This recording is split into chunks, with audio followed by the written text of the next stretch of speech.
싶습니다. 제가 표현할 수 있는 것은 그거예요. 이렇게 왜소하고 가냘픈 여종이었지만 하나님께서 크게 들어쓰신 아주 강단이 있는 그런 여종이었다라는 생각이 들고요. 한국 기독교의 참 보배와 같은 그런 여종이었다라는 생각이 들어요. 그리고 그냥 우리가 만날 때는 연세 많은 할머니 같은 분이시지만 우리가 볼 때는 그냥 뭐 할머니 같아요. 할머니셔요. 그런데 저분 속에 계신 하나님의 영을 우리가 함께 누리길 원하고 저분이 지난 삶 가운데서 경험했던 하나님을 우리가 함께 찬송할 수 있게 되길 원합니다. 그리고 여러분들 저는 저분의 사실은 발뒤꿈치도 따라갈 수 없을 만큼 작은 종이에요. 그만큼 크신 종이에요. 정말 놀라워요. 영어와 중국어가 유창하게 되시고 중국어로는 하나님의 말씀을 설교할 수 있는 그런 실력자이기도 해요. 거기다가 여러분들 놀라지 마세요. 저분이 또 박사학위도 갖고 계신 아주 학식 있는 그런 분이셔요. 이런 분이 우리와 함께 신앙생활을 하고 있다는 것은 우리 모두에게 큰 자랑이고 기쁨이다라는 생각이 들어요.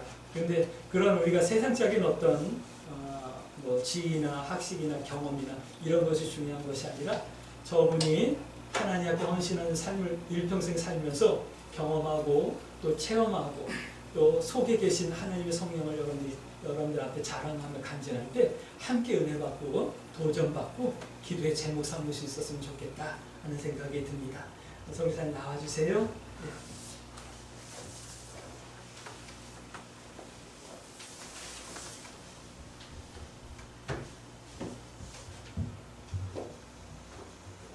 마스크를 빼고 해주세요. 목사님 너무 자랑을 많이 하셔가지고 거품이 덩어리니까 잘 알아서 하시기 바랍니다. 기도 먼저 하고 시작하겠습니다. 아바 아버지, 이렇게 위중한 시기에도 우리를 불러 모아주셔서 말씀을 청정하게 해주시니 감사합니다. 부족하고 연약한 것 하나님이 또 세워주셨으니 주님의 모습이 주님의 삶의 흔적이 부족하고 연약한 저를 통하여 입술로 생각으로 주장해 주시기를 원합니다. 하나님이 잘 드러나게 해주시고 또 우리 성도님들 지체들 심령 가운데 다시 부릴 듯 첫사랑을 회복하고 오늘도 주무시지 않고 졸지 아니하시고 우리의 출입을 지키시며 생각과 마음을 주장하시고 앞서 행하신 하나님을 다시 한번 붙잡을 수 있는 기회가 되게 해주세요. 아멘. 예수님의 이름으로 기도했습니다. 아멘. 목사님께서 간증을 해주면 어떠냐는 부탁을 받고 제가 좀 이렇게 몇 주 하나님 앞에 이렇게 묵상하면서 하나님 긴 시간 동안 삶 가운데 동행하신 하나님을 예배 시간, 주어진 시간에 어떻게 제가 말로 다 표현할 수 있을까 기도하고 생각하면서 지금 이 시간에도 하나님께서 제 마음과 생각을 주장해 주셔서 여러분들에게 꼭 필요한 말씀들이 나누어지기를 소원합니다. 그래서 제가 간증을 하다 보면 자기 이야기가 참 많이 나오거든요. 그래서 제가 엎드려서 기도하면서 하나님의 말씀을 가지고 그 말씀 가운데 어떻게 제 삶 가운데 하나님이 간섭하시고 인도하셨는지 좀 나누면 좋겠습니다 할 때 오늘 봉독한 목사님이 주신 그 출애굽기 13장 말씀을 보면서 말씀을 따라가면서 나누기로 합니다.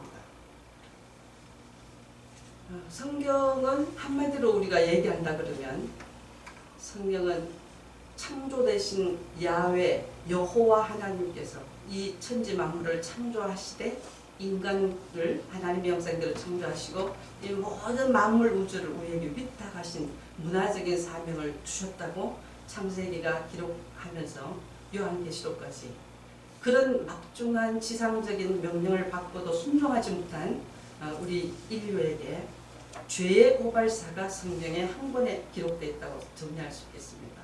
그래서 성경은 하나님을 떠난 인간이 어떻게 범죄했는지 죄의 고발사가 숨김없이 드러나 있는 책이 성경 말씀이다. 그러나 그것을 뛰어넘어서 이런 캄캄하게 버리지고 절망한 인생들에게 어떻게 하나님께서 구속하고 구원해 줄 것인지 그 구원의 역사를 하나님께서 관통하시면서 기록한 메시지가 바로 성경 말씀입니다. 그래서 저는 오늘 특별히 이 말씀 가운데 본문에서는 어떻게 구출했던 배경이 다 나올 수 없지만 우리가 그걸 먼저 이해한다고 생각을 하고 저는 여러분에게 먼저 이렇게 질문하고 싶습니다. 하나님은 여러분에게, 나에게 어떤 분이십니까? 과거에는 어땠는지, 어제까지 하나님은 내게 어떤 분이셨고 또 오늘 현재는 그 하나님은 어떤 분이신지 저는 여러분에게 질문을 하고 싶습니다. 오늘 저의 간증의 제목은 하나님은 나에게 어떤 분이십니까? 대답은 설교 제목입니다. 나의 앞서 행하셨던, 행한다는 의미는 인도하셨다는 하나님입니다. 성경에도 보면 요 하나님께서 우리들에게 쉽게 설명하기 위해서 예를 참 많이 드셨습니다. 예수님께서도 이 땅에 계실 때에 예수님에 대해서 오해를 하는 제자들부터 따르는 무리들에게 자신에 대해서 설명하시는 중에 가장 명확하게 우리에게 와닿는 것은 나는 인도자다. 그러면서 목자와 양의 비유도 있고 여러 가지 말씀이 있는데 저는 그 많은 비유 중에서 오늘 말씀을 정리한다면 인도하신 하나님. 오늘 본문의 배경을 보면 창세기 12장에 인류를 하나님께서 창조하시고 하나님의 택한 선민을 부르셔서 나라를 세우기로 결정하신 내용이 창세기 12장에 있습니다. 그러면서 아브라함을 부르실 때 두 가지 약속을 해줍니다. 그 부름을 받을 때 무자하였습니다. 사라는 이미 늙어서 생산할 수 없는, 아이를 가질 수 없는 그런 죽은 몸이었습니다. 그러나 그 부부에게 주님은 나타나셔서 내가 너 후손을 하늘의 별과 같이 바다의 모래같이, 바닷가의 모래같이 주겠다는 약속을 하십니다. 첫째는 아들을 주겠다는 약속을 하십니다. 무자한 그 가정에. 두 번째는 땅을 주시겠다고 했습니다. 그 부르심을 받을 때 갈대아우로 계실 때는 그때 성경에는 그가 얼마나 땅을 소유하고 있는지 모르겠지만 하나님께서 내가 너를 택해서 아들도 주고 땅도 주겠다. 땅 좋죠? 요사이 대장동 땅 얘기가 참 많이 나오는데 아마 이스라엘 백성 그 팔레스타인 지역에서도 땅을 주면 아마 굉장히 엄청난 미래가 보장되는 그런 아마 축복일 겁니다. 그러면서 그 두 약속을 하면서 아브라함이 이렇게 말씀하셨어요. 내가 너를 복의 근원으로 삼겠다.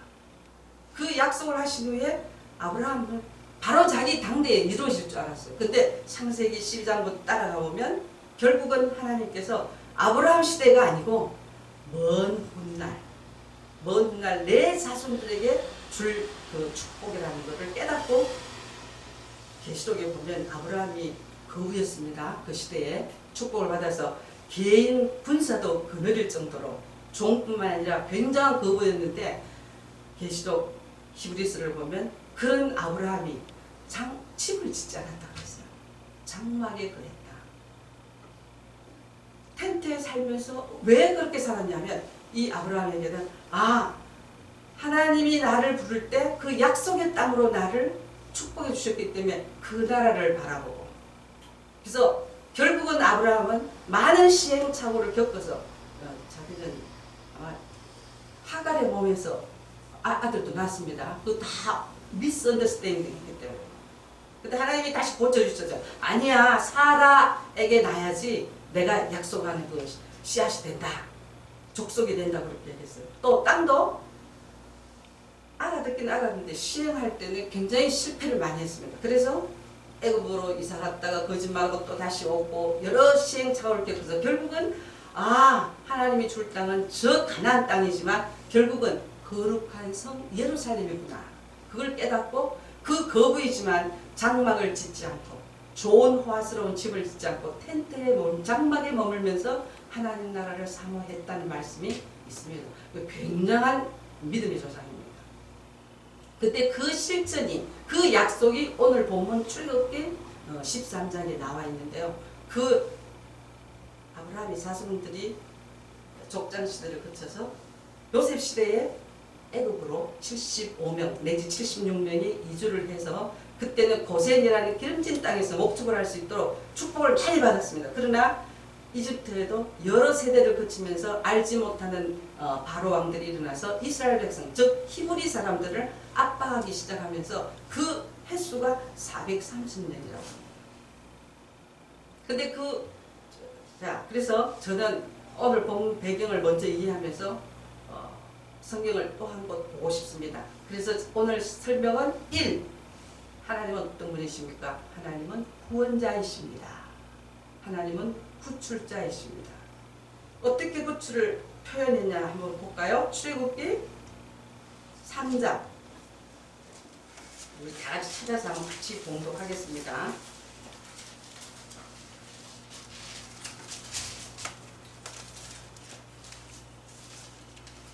3장 7절 시내산에 양을 치러 온 모세에게 이때 모세는 처가살이하고 있었습니다. 장인 이드로의 집에서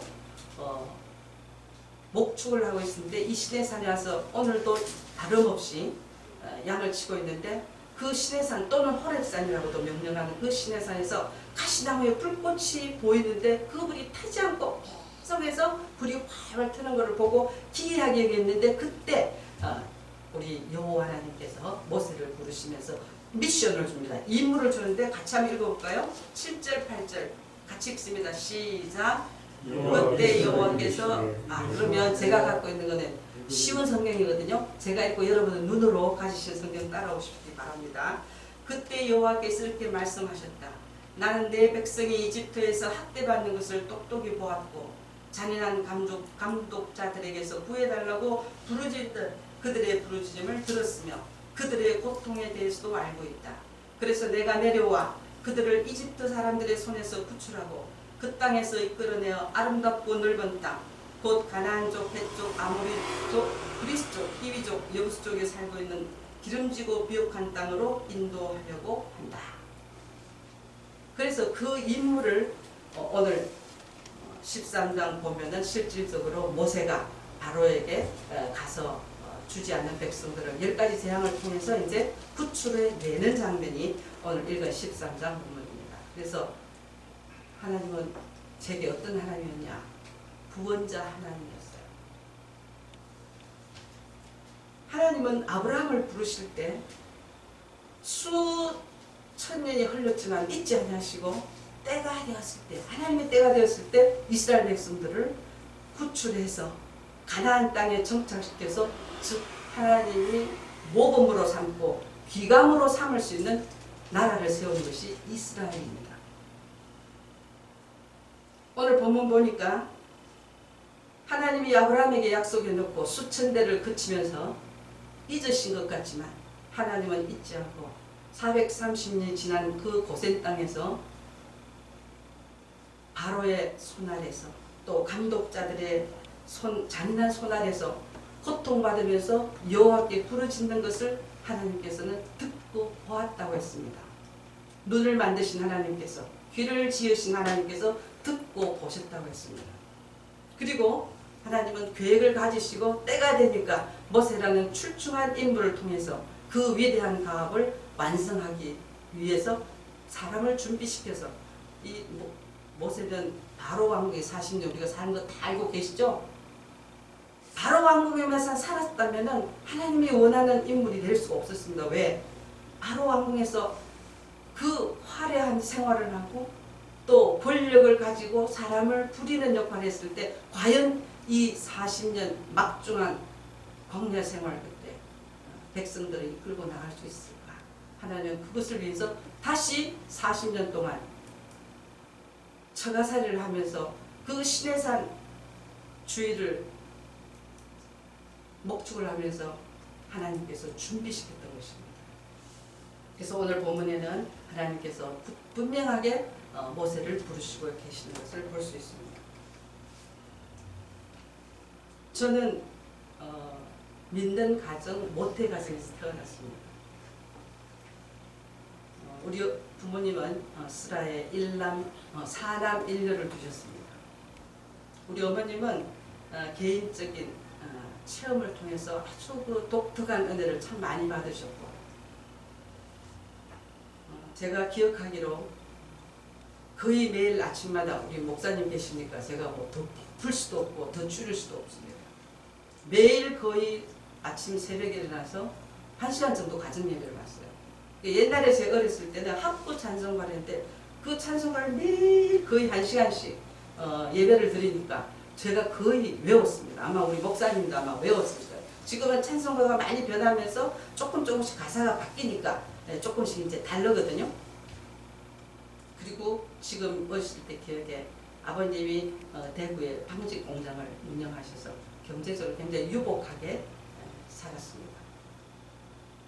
근데도 불구하고 어머님은 일하는 사람, 밥해주는 사람 이렇게 여러 사람들이 있음에도 불구하고 쉬시는 거를 제가 못 봤어요. 제가 딸 하나였기 때문에 굉장히 엄격하게 길러주셨는데 늘 저에게 하는 말이 가난한 사람이 씨가 따로 있는 게 아니다.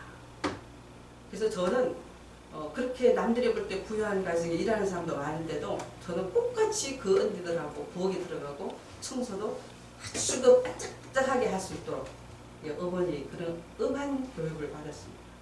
근데 그거는 참을만 한데 더 어려운 것은 철저하게 주일날 물건을 사지 않고 주일날은 다 일하는 사람도 쉬게 하고, 그리고 평생에 제가 이런 말 했습니다. 교환씨하고 사니까 좋은 거는 낮잠 내 마음대로 자니까 좋네. 우리 어머님은 뭐라고 하시냐면 하나님이 낮에 열심히 일하고 밤에 탄잠 자게 하기 위해서 낮에는 낮잠 자는 것보다 열심히 일하셨거든요. 그래서 저는 어머니 교육하에 낮잠을 잘 수가 없었습니다. 그리고 철저하게 가난한 사람들을 도와주셨고요. 한 손이 하는 일을 한 손이 모르도록 그때는 참 거지들도 참 많이 있었어요. 그 시대에. 그리고 우리 시대에는 굉장히 많은 그 예수 믿는 사람들이 들락날락하는데 제 마음 이 어문 가운데 어쩌면 저렇게 예수 믿는 사람은 가난하고 배우지 못하고 염치가 없을까. 늘 우리 거를 펴가는 거예요. 못된 마음이죠. 근데 그 중에 정말 이북에서 오신 박집삼이라는 분인데 이분은 한글을 해독을 못하셔요. 그리고 정말 그 성경이 말하는 과부예요. 근데 이분을 어머님이 많이 도와드리니까 이분이 주로 하시는 일은 우리 집에 많이 자주 오시지만 우리 집을 위해서 기도를 많이 하시고, 이분은 모든 찬송가가 내 주를 가까이 그 곡으로 찬송가를 다 부르시는 분이에요. 제 눈에는 예수 믿는 사람들은 다 가난하고 저렇게 무식하구나. 그래서 저는 어머님이 너무 엄하셔서 어릴 적부터 주일학교뿐만 아니라 대예배까지 참여했어요. 어머니 손이 꼭 붙잡혀서 꼼짝을 못하도록 고등학교 3학년 때까지. 방학이 되면 대구 주변에 있는 그 주암산이라는 기도원에 올라가면 깜깜한 불 속에 촛불 하나 켜주고 종이 주면서 잘못한 거 다 쓰고 회개하라고 그런 기독교. 이게 제게는 하고 싶은 거 못하고 놀고 싶은 거 못나고 굉장히 그 엄격하고, 그리고 만화를 굉장히 좋아했어요. 근데 만화는 마주치기라고 절대로 못 보겠어요. 이분 뒤집어 쓰고 본 기억이 있습니다. 그런 가정 배경에서 제 마음에 어떤 마음이 싹 드냐면 내가 엄마에게 반항할 수 있을 정도까지만 모른 척하고 예수 믿고 교회 다니고 믿는 게라보다 교회 다니고 내가 엄마를 좀 이렇게 반항할 수 있는 나이가 되면 나는 절대 기독교는 절대로 안 믿는다. 그런 생각을 많이 갖고 있었어 마음속에. 근데 중학교를 가니까 그래도 교회를 주일학교 때 계속 가니까 창조론을 했는데 중학교 가니까 진화론을 가르치더라고요. 그리고 세계 지리 시간이 되니까 그래도 우리 집이 좀 잘 살고 공부도 좀 하고 하니까 제가 굉장히 잘난 줄 알았어요. 근데 세계 지리를 배우니까 그 대한민국도 너무 조그맣고 그 중에 대부분은 점도 표현이 안 되고 그 중에 또 제가 표현을 할 때 나라는 존재에 대해서 중학교 2학년 때 시작이 됐습니다. 그러면서 겉으로 볼 때는 명랑하고 열심히 활발하게 부모님 말씀 잘 듣고 사는 것 같은데 속 마음은 굉장히 비관적이었어요. 사람이 왜 가난하지? 가난한 사람이 참 많았어요. 그 당시에 50년대에. 그리고 두 번째는 사람들이 왜 아프고 병들지? 이런 질문이 많이 들었어요. 마음속에. 그러니까 이런 말을 친구들에게 할 수가 없었어요. 왜? 야, 너는 도대체 내 동딸이다. 생각할 게 없으니 그것밖에 없냐? 이런 소리를 듣을 것 같아서 겉으로 표현을 하지 못했어요. 그리고 제 성품은 초등학교 시절에 구구단을 가르쳐주면 그냥 외웠는데 저는 선생님에게 선생님 왜 구구단을 외워야 합니까? 그리고 왜 2 곱하기 2는 1이 되는지 이런 것들을 늘 질문하니까 좋아 안 하시겠죠? 근데 아마 그것이 하나님이 준 기질 같아요. 그래서 언제 늘 퀴즈 좀 하고 why? 왜 그럴까? 그런 생각을 하면서 저를 살펴보기 시작하니까 나는 어떻게 배씨 집안에 여자로 태어났지? 그리고 나는 지금 무엇을 하면서 사는가? 공부 열심히 해야 되거든요. 중학교, 고등학교, 대학교 그리고 시집장가 가고 아들, 딸 낳고 늙고 병들고 이런 생각하니까 제 마음 가운데 그러면 나는 죽으려고 공부하는 거야? 그리고 죽음이라는 게 어떤가? 일부를 뒤집어 써보고 숨을 하셔보니까 굉장히 가까워하더라고요. 그래서 굉장히 그 죽음에 대한 두려움, 미래에 대한 어떤 그 불안 이런 것들이 제 중학교 2학년 때부터 마음에 일기 시작했습니다. 그런 세월을 가운데 고등학교 3학년 때 하나님께서 저를 개인적으로 만나주시는 사건이 있었어요. 고3 때 그게 간증하려면 굉장히 길기 때문에 생략하고 그 전까지는 우리 어머님의 하나님, 부모님의 하나님을 믿고 거역할 수 없어서 갔는데 고3 때 제가 개인적으로 우리 하나님을 정말 경험할 수 있는 신비한 체험을 하나님이 주셨습니다. 그 체험 이후에 제가 완전히 바뀌었어요. 주변에 있는 친구들도 야, 너 정말 바뀌었대요. 성격이 지기 싫어하고 악착같이 열심히 공부도 하고 일도 하고 놀기도 하고 그런 성품이 굉장히 그 하나님이 바꿔주시고 그때 제 느낌은 우리 집 정원이 참 컸습니다. 양쪽 정원이 아버님이 이제 자식들에게 좋은 집을 주려고 해서 집을 몇 채를 사가지고 그 정원을 꾸미셨거든요. 한 번도 그런 생각을 못했어요. 그런데 그 하나님을 체험한 이튿날 그 산천초목 정원에 지저귀는 새소리 이 모든 것들이 저를 위해서 하나님이 창조죠. 얼마나 울었는지 몰라요. 밤새도록 울면서 이런 하나님이 살아계셨구나. 그리고 나의 삶에 하나님 개입하고 계시구나. 그리고 저는 하나님께 나는 나온 삶을 덤으로 내가 받았구나. 그래서 지금도 가만히 생각해보면 너 예수 믿고 얼마나 축복받느냐. 저는 아마 하나님을 몰랐다 그러면 이 치열한 생존 중에서 열심히 살았을 거예요. 돈이면 돈, 지위면 지위, 아마 열심히 성실하게 살았을 겁니다. 근데 하나님께서 저를 구출해 주셔서 그 생존 경쟁에서 자기 욕망을 위해서 살지 않고 가장 내 삶을 주신 하나님께 가장 복된 가치 있는 일에 헌신할 수 있도록 불러준 거에 대해서 너무너무 감사하고 살고 있습니다. 여러분의 하나님은 여러분을 어떤 정황 가운데 불러주셨습니까?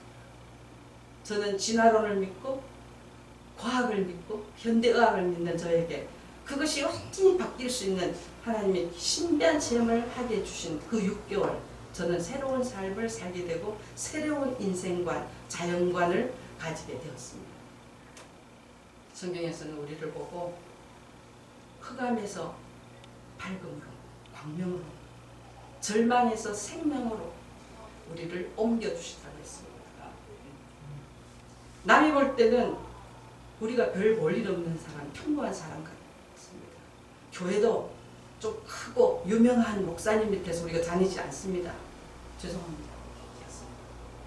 그러나 하나님께서는 우리들에게 오늘 지금까지 내가 에벤네셀의 하나님, 지금까지 인도하시고 구원해 주신 하나님께서 우리를 과거 어떤 정황 가운데 불러주셨습니다. 저는 제 인생의 가장 절망적인 시기에 가장 꿈이 있고 좋은 대학을 가서 저는 사실은 교수가 되고 싶었습니다. 영문학 교수가 되고 싶었습니다. 그게 안 되면 저널리스트가 되고 싶었어요. 글을 쓰는 기자가 되고 싶었는데 또 그게 뭐 재능검사한테 나왔더라고요. 그래서 그런갑다 그랬는데 하나님께서 저를 부르셔서 그 모든 것들이 선교사직에는 다 필요했습니다. 그래서 하나님께서 저를 불러주시고 저를 구출해 주신 하나님은 아마 우리 각자 삶 속에서 내가 가장 캄캄한 인생의 터널에 있을 때 나를 불러주셨다고 저는 믿습니다.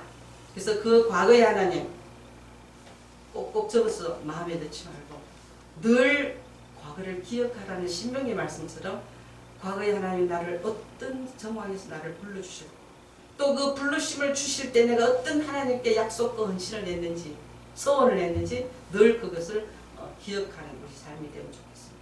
5분 전이네요. 저 5분 전에 끝나려 했거든요. 큰일 났네. 아이고 죄송합니다.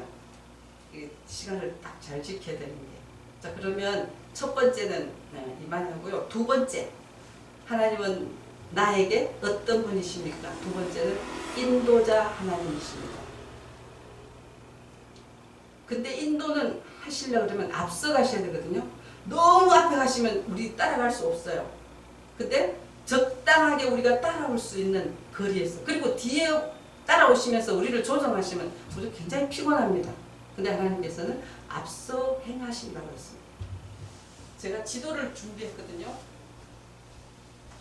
포인트가 여기에 표현 안 됐어. 할 수 없이 이것 좀 사용하겠습니다. 자, 이거 이 성경책 뒤에 보면 찬송곡 다 있거든요. 여기 가나안이라고 있죠? 요 가나안이라는 뜻은 적빛의 땅, 붉은 빛이 나는 땅이라는 뜻이에요. 왜 그러냐 하면 그 가나안에는 적색, 염색 원료가 많이 있었고요. 또 그런 염색 원료를 써서 모직이 많이 발달해서 그런 것들을 가나안이라고 표현을 합니다. 이 가나안이라는 땅이 원래 아브라함에게 주시려고 하는 약속의 땅인데 요셉 때 총리가 돼서 75명 정도 되는 그러니까 400전하고도 근데 조금씩 한 사람 틀리거든요. 또 여러분이 성경을 보시고 거기서 어디까지 왔냐면은 이 애굽 지금 현재 저기 한번 다시 붙여버려요. 뒤에 다른 지도. 자 이게 지금 이집 여기 아프리카입니다. 요거 아프리카 동북부. 그다음에 이것이 지금 오늘 보는 시나이 반도거든요. 시내 반도. 여기 시내산이 있습니다. 근데 지금 현재는 어떠냐? 이스라엘이 지금 현재 하나님이 준다는 땅을 요만큼 노란색 차지하고 있는데 지금 이 이 약속의 땅에는 요 정도쯤이 되는데 이스라엘도 조금 차지하고 있어요. 근데 이 땅, 이 넓은 땅은 지금 애굽이 이집트가 지금 차지하고 있는 땅입니다. 근데 여기 이제 보면 이 지도상이 안 나타나 있는데요. 다시 아까 주변 딱 한번 보십시오. 요건 참고 현재. 자 여기 보면 요게 블레셋 길이라고 있어요. 여기 지도에 지금 이 지도상에는 안 나타나 있습니다. 이 사람들이 사는 땅은 지금 고센 땅입니다. 이게 요셉이 아버지에게 야곱에게 그러죠. 애굽 땅에 내려가서 바로가 묻거든 우리는 고센 땅에 살고 싶으면 이렇게 말하고 시켜요 아버지에게. 왜냐하면 이 고센 땅이 목축업을 할 수 있도록 비옥한 땅이에요. 그래서 고센 땅에서 인원이 많이 불어나서 이제 고센에서 출발해서 숫곳까지 오는데 이 숫곳은 그 당시에 오늘 성경 보니까 가까운 길로 하나님이 인도하지 않았다고 했습니다. 이 가까운 길은 요 길이에요. 블레셋 호르스, The Way of Horse라는 호르스 길이라는 그런 명칭을 가진 길이 있는데 이 길은 그 당시에 숫곳에서 거기까지 가려면 가나안 땅으로 가려면 4일이면 된다고. 제가 신학 공부할 때 7일이라고 했는데 요새는 보니까 성경학자들이 4일이라고 하네요. 4일이라고 하는데 제 생각에 잘 거둘 수 있는 성년이 아니고 이 시대에는 남자만 숫자를 했을 때 60만입니다. 그러면 여자, 부인, 아이, 짐승까지 다 끌고 나왔거든요. 오늘 본 보니까 그냥 나온 것이 아니라 군대처럼 항호를 이루어서 행렬로 걸어갑니다. 지금 걸어가는데 제 생각에 4일이나 일주일 하면 돼요. 근데 오늘 본문을 보니까 하나님이 앞서 행하시는데 어떻게 행했어요?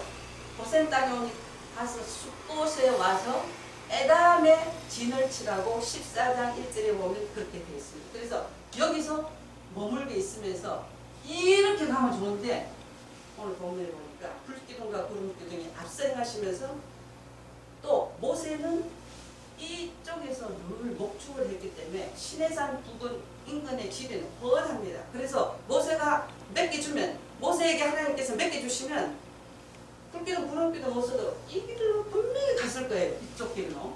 왜? 4일이면 가니까. 자, 아이까지 다 짐승까지 데려가는데 7일이면 갈 수 있는 길을 자, 이쪽으로 이렇게 홍해로 이렇게 길을 건너도록 에담에서 진을 치고 하나님이 뭐라고 하시냐면 에담에서 바로가 다시 추적해 온다. 그렇게 얘기하면서 이 길을 가도록 했습니다. 근데 이 길을 갈 때 이스라엘 백성들 원망했어요. 너가 우리를 데리고 나와서 홍해에다 수장하려고 그러는구나.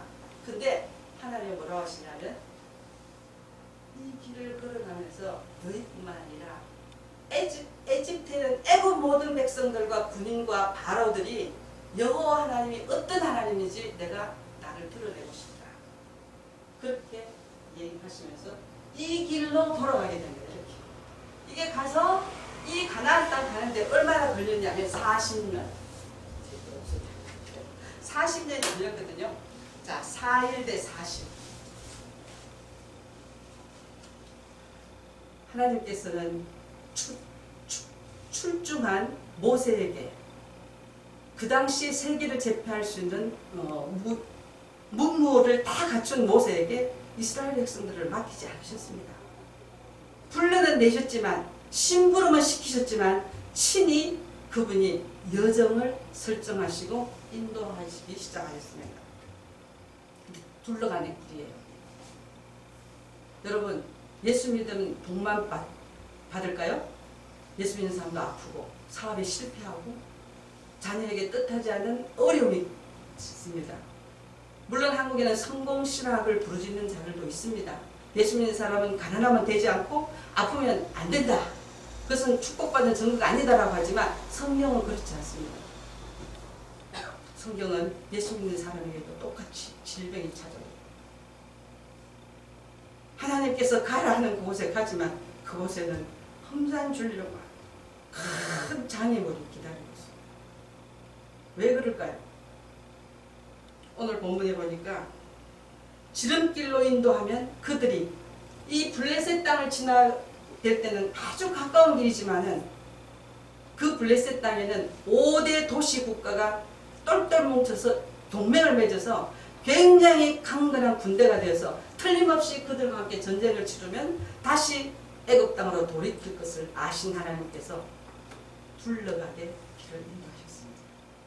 하나님은 우리 생애 가운데 우리를 인도하실 때 꼭 지름길로 인도하지 않습니다. 내가 원하는 평탄한 길로만 인도하지 않습니다. 왜요? 나는 한 치 앞도 알지 못하는 미련한 인생입니다. 오늘도 영원한 현재 살아계셔서 과거뿐만 아니라 미래를 장중에 붙잡은 그 하나님께서 미래를 보시기 때문에 우리들에게 때로는 둘러가게, 우리의 육신으로 볼 때 둘러가게 하십니다. 여러분의 둘러가는 길은 현재 무엇입니까? 건강하지 못한 몸요? 재정적으로 넉넉하지 못한 건요? 또 내 마음대로 계획도 되지 않는 건요? 실패를 거듭한 이런 여러 가지 아픔들요? 하나님 나라에서는 섭리가 계십니다. 나는 내가 알지 못하지만 지나고 나서 보면 아 그랬구나. 이것이 우리의 믿음의 순례의 길입니다. 그리고 두 번째는 출애굽기 3장 모세를 부를 때 뭐라고 예시하셨냐면은 내가 너로 인해서 내 백성을 구출해서 시내산에서 내가 너와 약속을 하겠다. 내 백성을 여기서 시내산에서 십계명을 했습니다. 그래서 이리 가버리면 아버지의 약속이 이루어지지 못하시죠.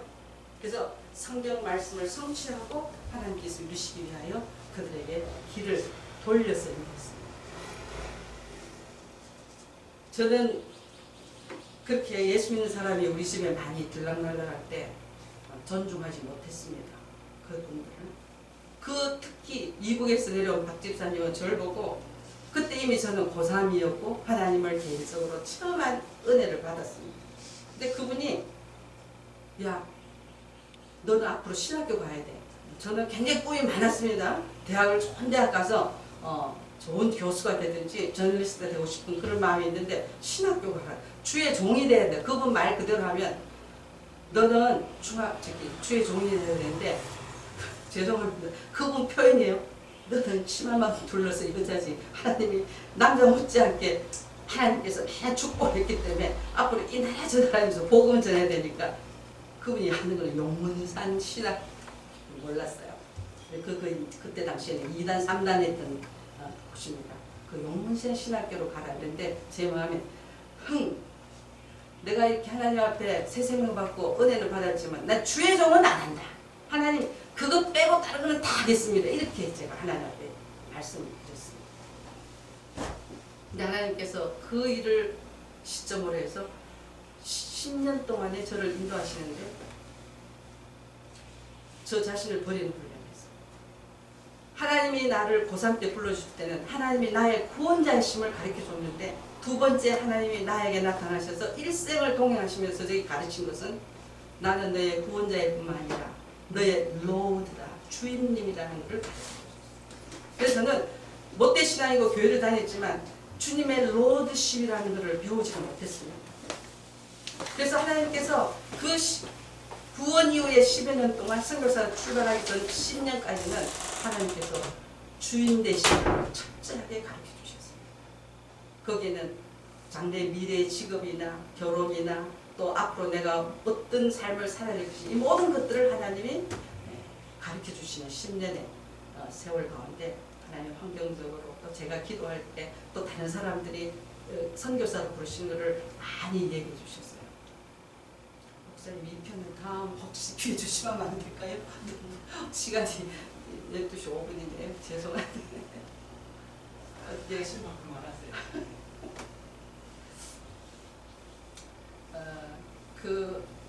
참 저는 예수 믿는 것이 참 좋다고 생각하는 것이 우리 어머님 굉장히 강압적이셨거든요. 스파르타식 교육을 시켰어요. 저 굉장히 그걸 싫어했어요. 제가 기질이 아마 싫어했어요. 근데 예수를 믿고 나를 구원시키시는 하나님은 굉장히 강압적이시죠. 불가항력적인 은혜로 저를 불러주셨어요.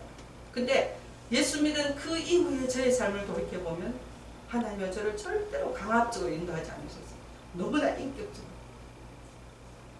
교사로 5년, 또 전임 사역자로 교회 사역 5년, 그 신문의 세월 동안에 하나님 나를 참 많이 다루셨어요. 다루셨는데 그 안에는 doing보다 being, 그리스도의 성품을 어떻게 품을 수 있는지 그 나 자신을 버리고 나를 보는 그런 훈련을 한 10년 동안 시켜주셨습니다.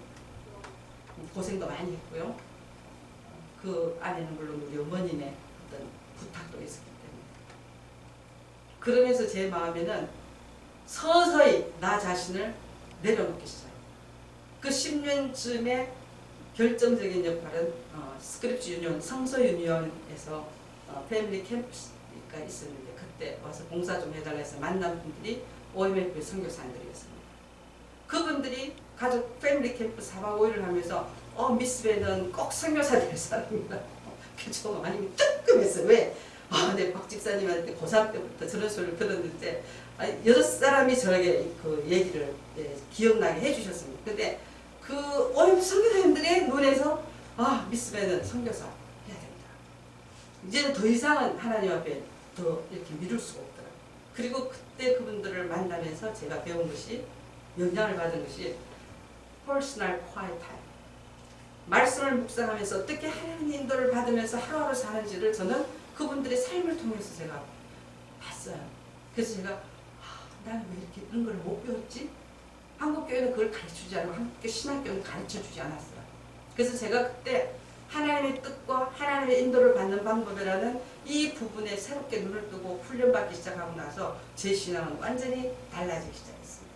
그래서 그때는 다른 때 같으면 열심히 제가 준비했을 텐데 하나님 말씀을 통해서 제게 다시 선교사로 부르심을 확인해 주십시오.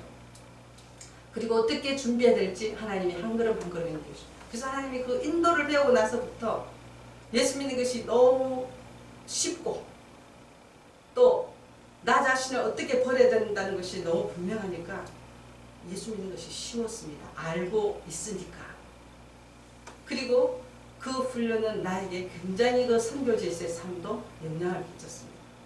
그래서 하나님이 제가 다음 게 혹시나 기회가 있으면 하나님의 뜻과 내 개인적인 삶을 하나님이 어떻게 조화를 인도하시는 방법이 있는지 그 부분에 한번 같이 생각하는 시간이 있으면 좋겠는데요. 저는 그 훈련을 통해서 제가 선교 삶을 돌아보면 첫째는 믿음 선교에 대해서 눈을 떴고요. 페이스 미션이라 해서 선교사로의 삶이나 개인의 삶에 있어서 필요한 것을 사람에게 요청하지 않는다. 기도하고 기다리면서 하나님께서 감동시킨 사람들을 통해서 필요를 채우시는 페이스 미션에 대해서 제가 참 눈을 뜨고 거기에 실천할 수 있었던 것이 너무너무 감사했고요. 그 간증 드리려면 책을 몇 권 쓸 수 있어요. 그 다음에 두 번째는 예수 믿고 은혜를 받고 했지만 이 삶의 습관이 쉽게 바뀌지 않거든요. 제가 화장은 안 했는데 패션에 대해서는 굉장히 제가 관심이 많았어요. 그래서 고등학교 때부터 제가 대구는 섬유도시라 방직이 굉장히 발달됐거든요. 그러면 천을 떠가지고 우리 어머님도 그 엄하신데 그거는 참 협조를 해주셨어요. 옷도 맞추고 모자도 맞추고 그 천으로 신발도 만들고 굉장히 좀 그런데 관심이 있었어요. 그때 하나님께서 그런 욕심을 하나하나 버리게 하시더라고요.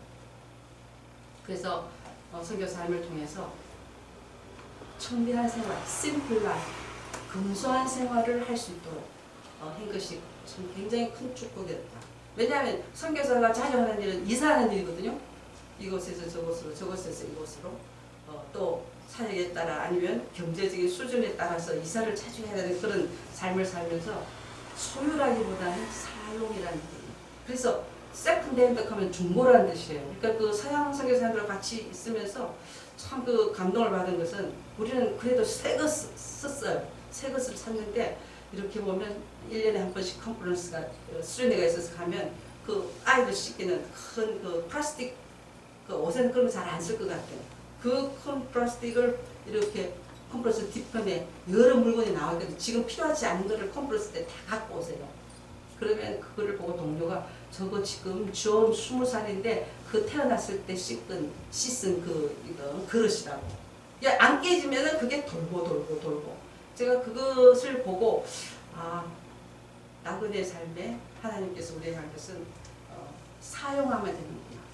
소유라기보다 청지기로서 사용한다는 그런 삶을 연습할 수 있도록 하나님께서 선교 삶을 축복해 주신 것 같고요. 그다음에 세 번째는 언어에 대한 헌신이 있도록 하나님께서 제게 지혜 주셨어요. 이것은 선교사가 자신과의 싸움입니다. 아무리 선교사가 언어를 잘한다 해도 현지인의 눈으로는 정말 따라갈 수 없습니다. 근데 언어를 어느 정도 사는데 지장이 없고 설교 말씀하고 가르치는데 지장이 없을 때 꾸준하게 공부한다는 건 쉽지 않습니다. 그에 대한 하나님과의 약속에서 제가 성실하게 삶을 살 수 있도록 하나님 인도하심, 또 좋은 선교단체 OMF라는 좋은 선교단체의 정책에 따라서 좋은 훈련을 받을 수 있도록 한 것이 참 축복이었고요. 그 다음에 또 사역에 대한 우선순위를 건물이나 집을 짓는 거나 그게 나쁘다는 게 아닙니다. 그 사역보다는 사람을 세우는 일에 헌신할 수 있도록. 그 시간이 오래 걸리고 눈에 보이지 않습니다. 한국교회 앞에 내놓을 것이 별로 없어요. 그래도 그것이 꼭 해야 될 일이기 때문에 하나님 앞에 우선순위를 사람을 세우는 일에 헌신할 수 있도록 했기 때문에 언어도 계속해서 할 수밖에 없었습니다. 감사하고. 그다음 마지막으로는 선교사가 선교지에서 이제는 우리 선교사님 필요 없습니다. 할 일이 없어서 철수하는 것, 그것이 가장 성공적인 삶이라고 생각합니다. 그게 쉽지 않죠. 동료들은 한국 땅에서 자리를 잡고 경제적으로나 지리적으로나 사역적으로 자리를 잡지만 선교사가 한평생 40년, 50년 선교했습니다. 돌아왔을 때 넓고 병들은 머리 끌고 사실은 선교사들이 그처는 자기가 알아서 그처를 마련해야 돼요. 노대책과 마찬가지로 이런 많은 숙제가 있는 가운데서 하나님을 의존하고 지금까지 살리하신 하나님 찬양하고 그 인도자 하나님 곧바로 여러분의 삶에도 인도해 주실 줄 믿고 또 오늘까지 인도하셨다고 믿습니다.